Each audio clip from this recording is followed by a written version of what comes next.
What's up guys, my name is JDCook5 and welcome back to another episode of the Levante Career Mode. We go straight in with a simulation game against Real Oviedo, able to get the 2-1 win, gaining the 3 points first off.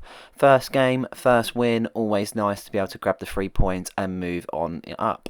We do get an email to say that we have a risk of losing Postigo. Unfortunately, he's getting to that age now where I don't think I'm going to renew the contract due to overrules and game time. That little cutscene there is Robert leaving. He does accept the second offer that we do get for him, around 1.5 million in the end, so not so bad, and I don't think it was a player that I was ever going to use. We also loan out Pure Bill, just another player that I don't think I'm going to use, and it's someone who can get a bit more experience elsewhere. Now we are in the January transfer window, we need to look at the pre-contract players to be able to save us a little bit more money next season. Don't see us getting a massive budget if we do go on to win big things, not for a couple of seasons anyway. The first one that stood out was Roberto Firmino, not so much realistic, but he is leaving Liverpool next season. I really wanted to get my hands on him as soon as I saw he was up for grabs. He does take a wage cut, funny enough. He does have a big old sign-on bonus, but he does take a wage cut and he is ours for next season. Someone that we can definitely build on and hopefully we were able to make great success with. The second player was Nicholas Otamendi. He's getting on a little bit, but he still shows some really nice attributes within his game. A World Cup winner and someone that's going to bring a lot of experience into the side that we don't have there at the moment. So it's definitely someone that I'm looking forward to playing. We have the second game of the episode against one of the weaker sides in the table. They're very much at the bottom of the table, so I did make some rotation for this, but obviously wanted to take it seriously at the same time. Always nice to get a bit of rotation in against the weaker sides and allow some other players some game time. We have Injures in goal, Son at right back, Mbamba and Brabic at centre backs, Gallardo on the left, Petlu and Campagnaya as the holding midfielders, Montiel as your attacking midfielder, and Nusa, Baldini and Musonda as your front three. Nice to be able to integrate Baldini and someone that I normally don't be able to give game time. We do actually start on the back foot in the 16th minute and Cadeneros has to make a big save to be able to keep us in the game. Was getting a lot of pressure and unfortunately that fell to conceding a penalty in the 30th minute. Don't really know what happened. They was giving it their all and I didn't expect it. I think I kind of took it a bit lax. But yeah, it was one of those. Unfortunately, it was a penalty and there's nothing much I could do about that. In the couple of first episodes, Cadeneros did save a penalty, and is he going to do it now? Of course he is. He stays rooted, makes himself big and palms it away to Gallardo, who was able to clear the ball.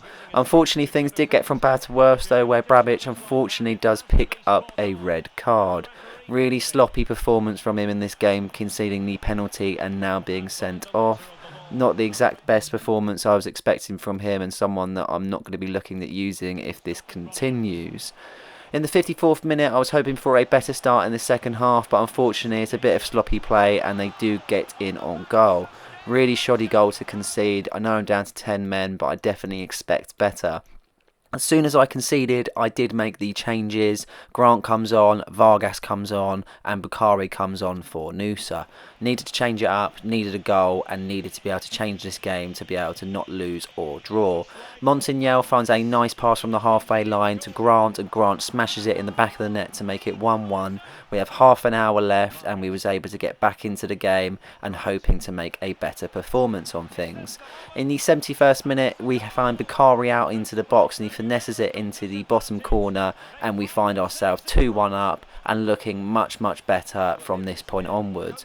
Was a bit worried at first and thinking that we might be lacking in a lot of abilities with the team that we did pull out, and I felt with the 10 men or so we might just lose the 3 points.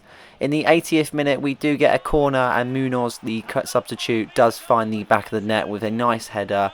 Leaps over the defender and is able to guide it in the back of the net, securing the 3 points that we really needed, and I'm really glad that we wasn't slipping up in this sort of game.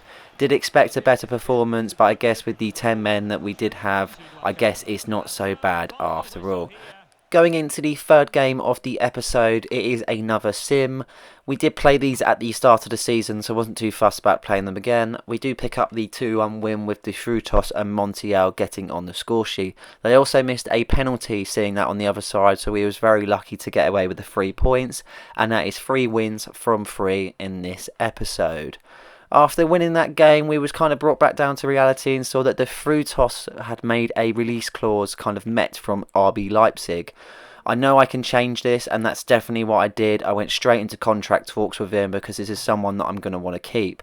Did think I would have better performances from him this season, but he has showed really good performances at times. A little bit more consistency and we'll be there with him, and he's definitely going to be a vital player for us. In the next game, we are playing in the Cup against Tenerife. The side that we are playing is a bit of a weaker side and probably one of the weakest that I have fielded. But we have got some rotation in there. Cantanero comes in for Baldini. Nusa keeps his spot. Bakari comes in on the right after scoring. Vargas comes in, and also Postigo comes in at centre-back. I thought I might as well field Brabic as he isn't able to play the next league game. In the 4th minute, Nusa finds Cantanero and he moves it from left to right and finds the bottom right hand corner. Really nice goal, being able to work the ball with both of his feet, just being able to dribble past the defender and making it an easier target to be able to shoot. Really impressed with Cantanero at the moment, and I feel like he's a young striker that could kind of build a lot on his future at this particular club. Someone that I'm definitely going to be using, and hopefully we can build him to be a good striker. Really good went to really bad, and unfortunately Postigo went up for a challenge that he didn't win whatsoever, and he didn't even seem to be hit by the player. I just think it's the way that he fell down. Unfortunately he didn't win the ball, and when he did go down he seems to be holding his knee there, so I don't know if that's his ACL, but he seems that he wasn't able to get on anymore, and we did have to make a substitution. Vezo comes on again at centre back, so it's not too bad after all. In the 15th minute though, I don't know what was happening, and Tenerife are playing very dirty. Montagnel tries to play a ball out and gets completely sideswiped.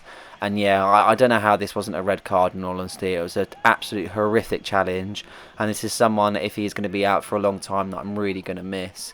Unfortunately now we have lost 2 players in the space of literally 17 minutes in game. Really flattened the mood, but I guess it was one of those. Tavares does come in at cam. I know he's a striker, but that's the only person that I could field. In the 28th minute, Cantanero, nothing stopping this man, and he was able to kind of get the ball back off the defender. Really sloppy play from the defender, but he was able to capitalise that, and he finds the bottom left hand corner. I'm glad that I was able to rely on him, because I felt like this might kill the mood of the game with the injuries, but we are getting there for sure.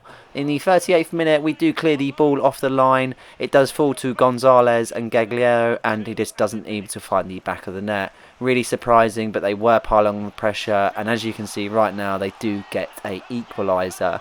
Something that I didn't really expect, and it was only until like the 38th minute where they had that one cleared off the line where they actually started pressuring me.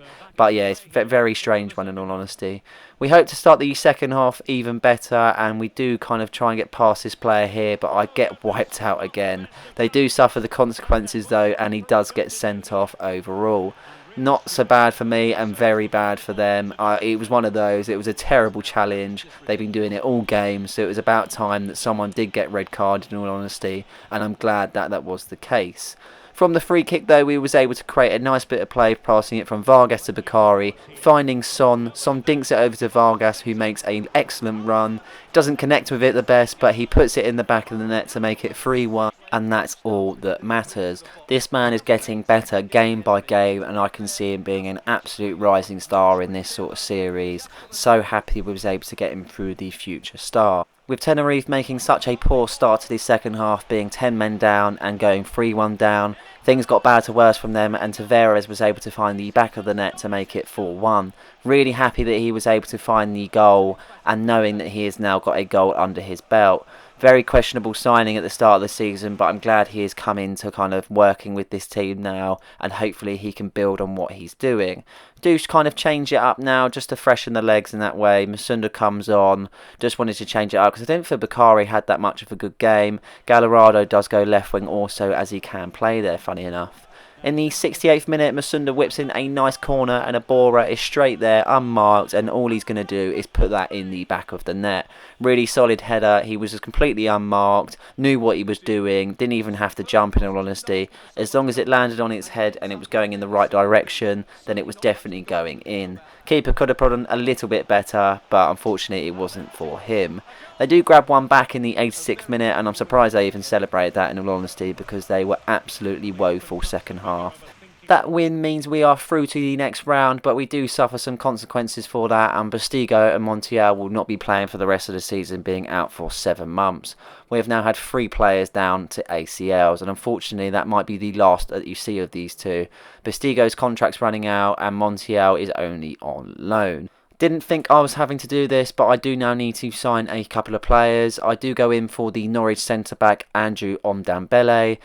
I go in for a 2.4 million offer, and they're going to get back to me on that because they're not too sure. I also need a cam to be able to have some competition for Scott. I go for Signe Ryberger. I'm pretty sure I'm saying that right. I'm not too sure.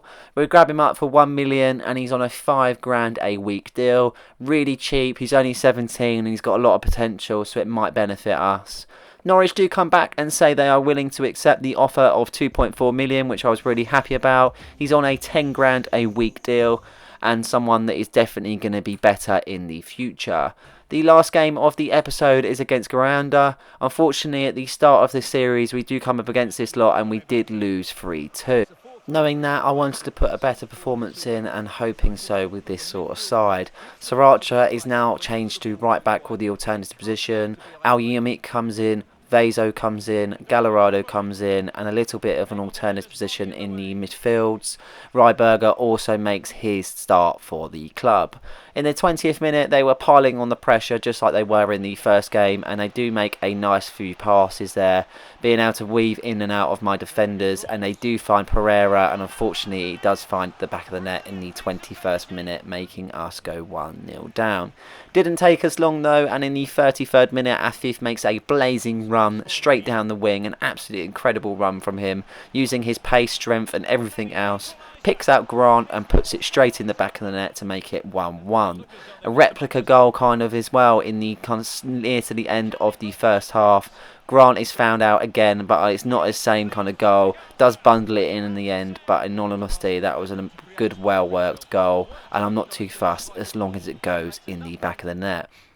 In the second half, I go straight to making some substitutions. I have a massive game against Sevilla coming up in the next episode, so I really want to prepare for this and have as many players fit as possible.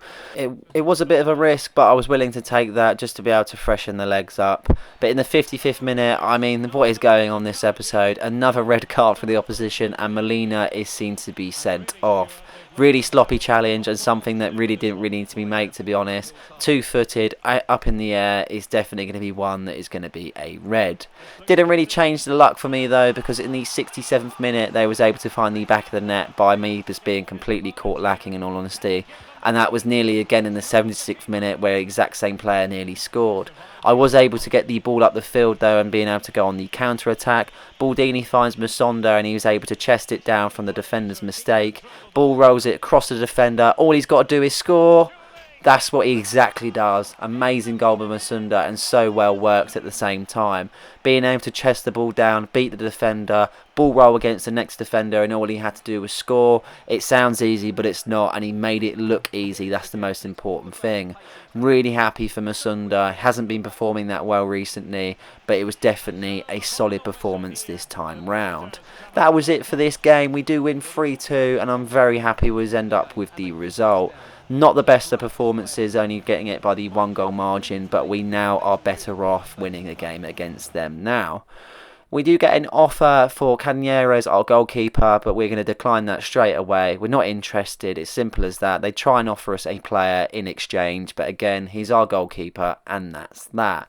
So this is what the table looks at the end of the episode. We are now 11 points clear of top. Played 24, won 17, drawn 5, and lost 2.